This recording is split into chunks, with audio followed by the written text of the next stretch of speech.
القطايف. القطايف من الأكلات المشهورة قوي، ومن الأكلات المرتبطة بشهر رمضان.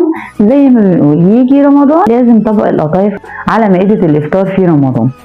ليه بقى القطايف اتسمت كده واتعملت امتى؟ في حكايات كتير بتتكلم في الموضوع ده. الحكاية الأولى للقطايف بتقول إنها اتعملت في العصر المملوكي، وكانت معمولة على شكل فطيرة، وكانت لما اتحطت على المائدة الناس اللي كانت بتاكل كانت بتقطفها قطف من كتر لذتها، عشان كده أطلق عليها اسم قطايف.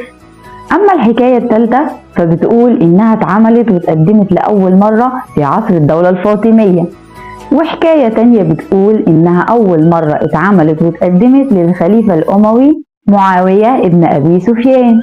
أما بقى بالنسبة اللي هي اتسمت ليه قطايف، فيقال إنها اتسمت قطايف لأنها بتشبه القماش القطيفة، وكمان بيقولوا